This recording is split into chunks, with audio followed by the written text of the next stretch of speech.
আসসালামু আলাইকুম, সবাই কেমন আছো? আজকে তোমাদেরকে বিউটিফুল লেডিজের বিউটিফুল একটা পার্টি দেখাবো। সো শুরুটা হয়ে গেল কোথায় থেকে? রাস্তা থেকে, বাসা থেকে বাইরে হইলাম, এখন হাঁটতেছি, ট্রেনে করে যাব জামাইকা।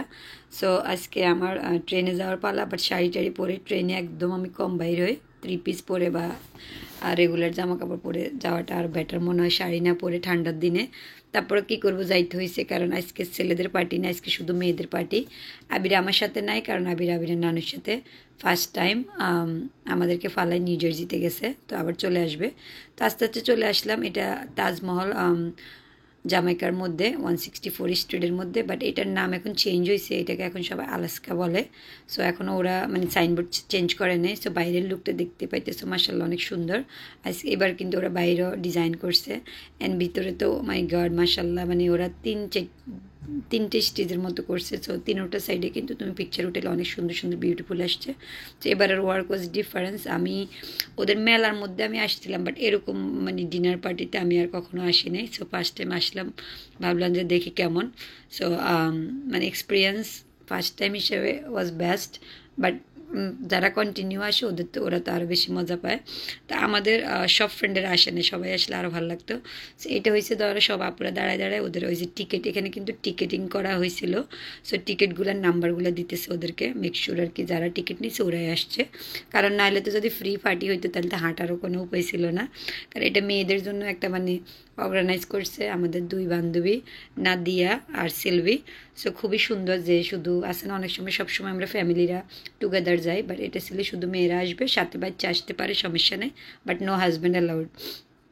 ছেলে মানুষ মানে পুরা হলের মধ্যে, মানে ফটোগ্রাফার, ডিজে আর কয়টা ভাইয়া আমাদের খাবার সার্ভ করছে।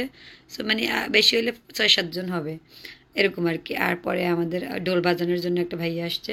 তো এরপর ধরো নাচের পার্টি টাটি হইলো, ধরো অনেক কোরিওগ্রাফারি হইলো, বড়রা নাচলো, ছোটরা নাচলো। এটা কিন্তু ওরা মানে ইন্ডিভিজুয়ালি তোমার ওরা পারফরমেন্স করতেছে, এরপরে কিন্তু সবাই নাচানাচি করবে।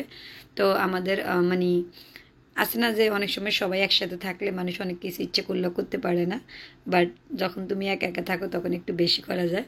তো আমরা কি করলাম, আমরা কিছু মানুষ স্টেজের উপরে উঠে ওদেরকে ভিডিও করতেছিলাম, কারণ আমরা তো ভিডিও ডান্স করতে পারি না। তো ভাবলাম যে ওদেরকে তোমাদেরকে দেখাই, বাট সবাই অনেক এনজয় করছে। বাট আরেকটা প্রবলেম হয়েছে, আমাদের পেজে তো আমাদেরকে কপিরাইট করে, গানগুলো তোমাদেরকে শোনাইতে পারি না এজন্য। তো কিছুক্ষণ গান বাজনার পরে আবার সবাই চলে আসলো খাবারের জন্য লাইনে। তো ভাবলাম যে তোমাদের সাথে একটু শেয়ার করি তো খাবার জন্য কীভাবে সবাই অনেক ধৈর্য সহকারে লাইনে দাঁড়ায় আছে, আমিও তাদের সাথে দাঁড়ায় আছি। আর আমরা এদিকে ভাবতেছি এই আপুরা কেন একটু তাড়াতাড়ি করে খাবারগুলো নেয় না, তাহলে তো আমরা ধরো একটু তাড়াতাড়ি যাইতে পারতাম। আর আমরা কেন হাসতেছিলাম। তা আমি বলছি দেখো আমি কত সালাদ নিছি, আমি কত ভালো, আমি কিন্তু মাছ মাংস নিতেছি না, বাট না আমিও নিছি। তো খাবারগুলো ওদের অনেক ভালো হয়েছে। তারপরে সবাই এদিকে আবার বলতেছে যে কেকটা কাটি ফেলাও, তাহলে কেক দিয়ে দিবে খাবারের জন্য। সো এদিকে ওরা কেক কাটতেছে। কেকটাও মাসাল্লাহ অনেক সুন্দর হয়েছে, বাট আমি আসলে টেস্ট করি নাই, আমি মিষ্টি কোনো কিছু খাইনি। ওদের কিন্তু অনেক অ্যাডভার্টাইজারও ছিল, এজন্য আমার ভিডিও করা হয়নি। এরপরে নিয়ে আসছে ঢোল, স্পেশালি ওরা বলতেছিল যে তোমাদের জন্য ঢোল নিয়ে আসা হয়েছে। So thank you to Nadia and Sylvie, first time তোমাদের এরকম একটা পার্টিতে গেছি, খুবই ভালো লাগছে। সব মেয়েরা খুবই এনজয় করছে, দেখেই বুঝতে পারতেছে ওরা কী পরিমাণ এনজয় করছে। পার্টি মানে 12:30 দিকেও মানে একদম ডান হয়নি, আস্তে আস্তে মানুষ এরপরে যাইতেছিল। তারপরে ভাবলাম যে এই যে আমাদের এত সুন্দর নাচানাচি হইতেছে কার কারণে, এই ভাইয়ের কারণে, উনি ডিজে করতেছিল। তো ভাবলাম যে উনাকেও একটু তোমাদের সাথে দেখাই, তো শেয়ার করি। তো এরপরে হয়েছে তোমার আমাদের যাবার পালা। তো দেখো আস্তে আস্তে করে কিন্তু সবাই যাইতেছে, টেবিলগুলো খালি হইতেছে।